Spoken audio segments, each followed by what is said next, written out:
여러분 안녕하십니까? 이재명 대통령 취임 7일 차인 오늘 내란 특검법과 김건희 특검법 그리고 최상병 특검법이 가동을 시작했습니다. 지난 윤석열 정부가 거부권 행사로 집요하게 가로막았던 특검법들이 오늘 이 대통령의 재가를 거쳐 공포된 건데요. 또 검찰총장만 할 수 있었던 검사에 대한 징계 청구를 법무부 장관도 할 수 있게 하는 검사징계법 개정안도 오늘부터 시행됐습니다. 첫 소식 김민형 기자가 보도합니다. 이재명 대통령 취임 이후 두 번째 국무회의. 정부는 내란 특검법, 김건희 특검법, 최상병 특검법까지 이른바 3대 특검법을 모두 의결했습니다.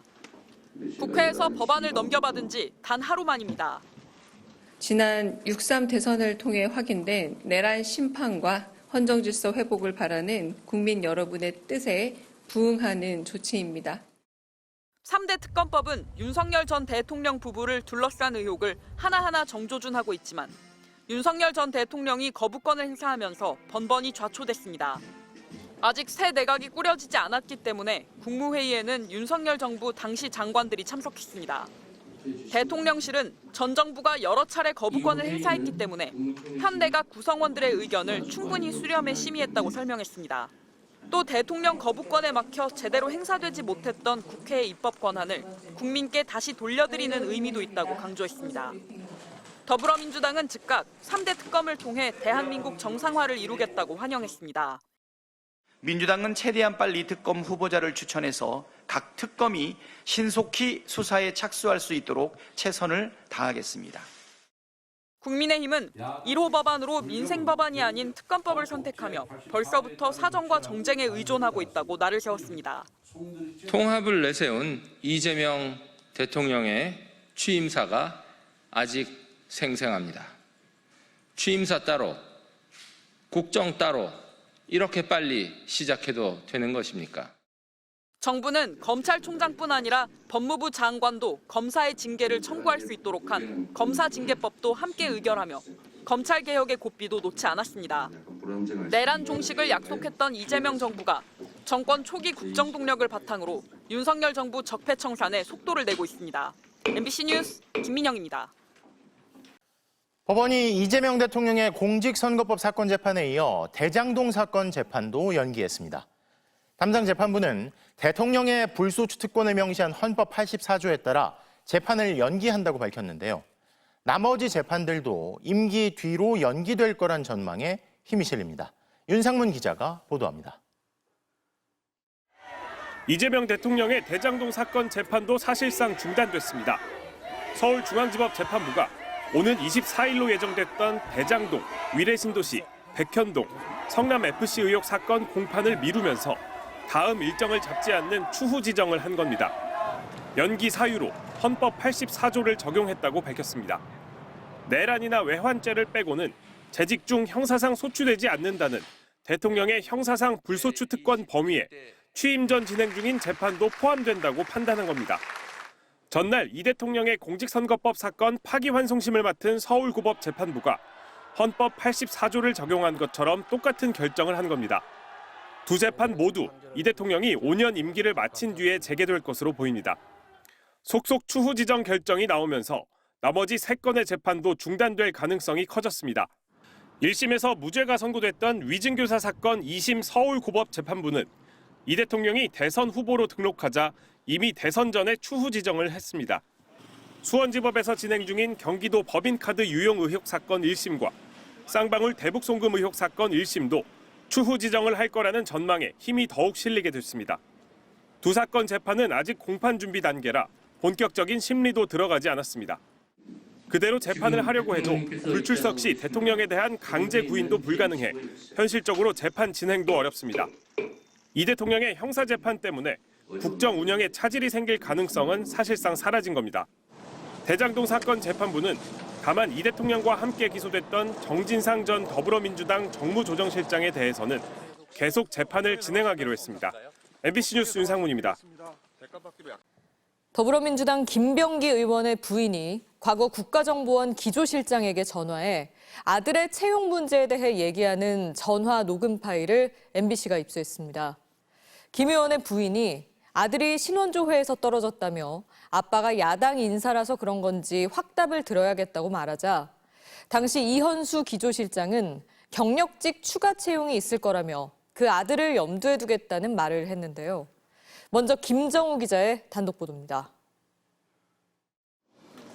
MBC가 확보한 2016년 7월 더불어민주당 김병기 의원의 부인과 국가정보원 이현수 당시 기조실장의 통화. 처음 통화하는 듯 대화를 시작합니다.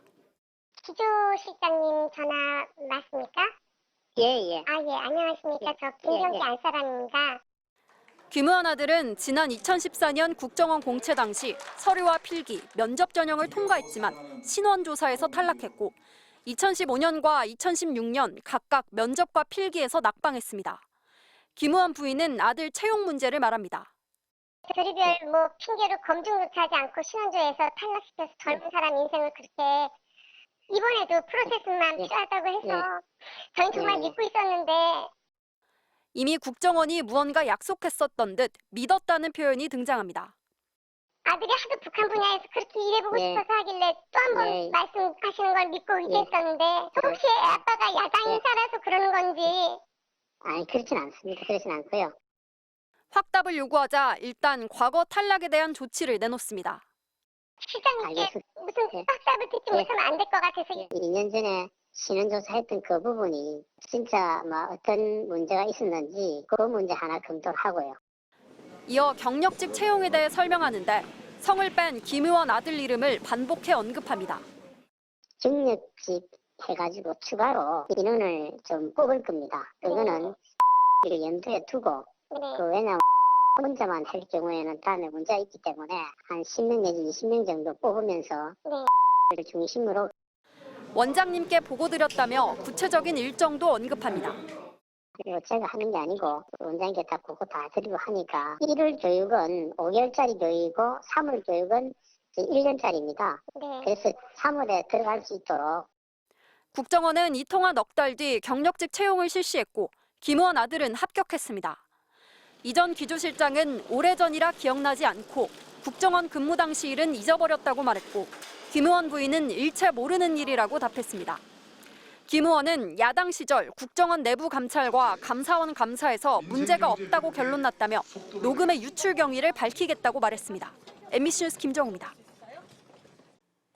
이 통화 녹취에는 김병기 의원이 직접 자신의 아들 채용을 두고 국정원과 소통한 정황도 드러납니다. 당시 김 의원이 신원조사의 문제점이란 제목으로 보낸 항의서한 초안도 확인됐는데 김 의원은 갑자기 신원조회에서 떨어져서 탈락이 된 게 문제라는 취지로 해명했습니다. 이어서 김상훈 기자가 단독 보도합니다. 김병기 의원 부인 이모 씨는 지난 2016년 7월 국가정보원 당시 이현수 기조실장과 통화를 시작하며 남편을 언급했습니다. 남편한테 방금 전화 받았습니다. 전례를 무릅쓰고도 제가 드리고 싶은 말씀이 있어요. 이현수 전 실장 역시 위원님과 상의했다고 말합니다. 그래서 이번에 제가 위원님하고도 상의를 했었는데 일단 두 가지로 지금 추진을 하고 있습니다. 당시 국회 정보위원회 위원이자 간사였던 김병기 의원이 아들의 채용 문제를 논의하고 국정원과 아내의 통화를 조율한 걸로 보이는 정황입니다.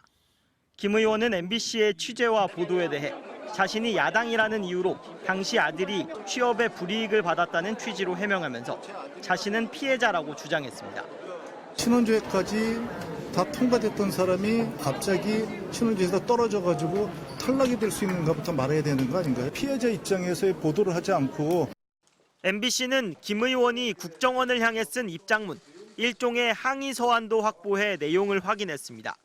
신원조사의 문제점이라는 제목 아래 아들의 신체적 결함이 결격사항이 된다는 건 말이 안 된다는 의사의 의견을 전달하며 원장님이나 기조실장이 직접 아들을 면담해 보길 바란다는 내용이 담겼습니다. 기회를 줬는데도 해결을 거부하면 국정원의 근본적인 문제점을 공론화하고 개혁을 단행하는데 조금도 주저하지 않겠다는 경고도 담겼습니다. 다른 입장문에선 대마초 관련이라며 한두 모금을 한두 번으로 왜곡한 이유를 국정원이 설명하라고 요구했습니다. 김 의원이 아들이 신체적 결함과 대마초를 한두 모금 흡입했다는 이유로 떨어진 사실을 파악하고 하나하나 따진 정황이 담긴 겁니다. 당시 국정원에 근무한 한 전직 직원은 불합격 사유가 타당하다고 판단했지만 앞선 불합격 처분을 취소하는 방안까지 거듭 재검토한 걸로 안다며 기조실장이 굉장히 힘들어했다고 기억했습니다. 그러면서 다른 지원자들은 신원조사 탈락 사유를 알 수 없다고 설명했습니다. 탈락 사유를 알고 항의 서한 성격의 입장문을 보냈는지 여러 차례 김 의원에게 물었지만 김 의원은 추가 답변을 하지 않았습니다. MBC 뉴스 김상훈입니다. 교제 폭력을 신고하고 경찰로부터 안전조치를 받고 있던 50대 여성이 흉기에 피살됐습니다. 집 앞에 설치한 CCTV도 무용지물이었는데요. 경찰은 전 연인으로 파악된 40대 남성을 용의자로 지목해 추적하고 있습니다. 변희주 기자입니다. 경찰차와 구급차가 잇따라 아파트 입구로 향합니다. 오늘 새벽 3시 반쯤 50대 여성이 흉기에 찔렸다는 119 신고가 들어왔습니다. 여성은 심정지 상태로 병원으로 옮겨졌지만 1시간 만에 결국 숨졌습니다.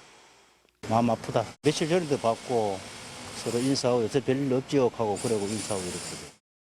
여성을 살해하고 달아난 용의자는 40대 남성으로 경찰은 이들이 교제하던 사이로 파악하고 있습니다. 용의자는 CCTV를 피해 아파트 가스 배관을 타고 6층에 있는 피해 여성의 집에 침입해 범행을 저질렀습니다. 여성의 집 앞에는 CCTV가 설치돼 있습니다. 안내문도 붙어 있는데요. 설치 목적은 범죄 예방입니다. 피해 여성은 지난 4월에도 용의자로부터 흉기 위협을 받고 경찰의 피해자 안전 조치를 받고 있었습니다. 엘리베이터 안에서 이제 막 위협을 했다 하더라고요. 그래서 방 지르고 막 진 아저씨가 나와갖고 하니까 남자가 도망을 갔대요. 당시 경찰은 교제 폭력으로 보고 남성을 특수 협박 혐의로 입건하고 여성에 대해 100m 이내 접근 금지 조치를 취했습니다. 하지만 정작 법원은 남성이 수사에 응하고 있다는 이유로 남성에 대한 구속영장을 기각했습니다. 피해 여성의 집 앞에는 경찰 신변보호 대상자에게 지급하는 지능형 CCTV가 설치돼 있었지만 용의자가 배관을 타고 침입해 피해 여성도 경찰도 이를 알아차리지 못한 걸로 추정됩니다. 여성에게는 앞서 스마트워치가 지급됐는데 최근 경찰에 반납해 피습 당시에는 착용하지 않았던 걸로 전해졌습니다. 경찰은 용의자의 동선을 추적하는 한편 자세한 사건 경위를 조사 중입니다. MBC 뉴스 변예주입니다.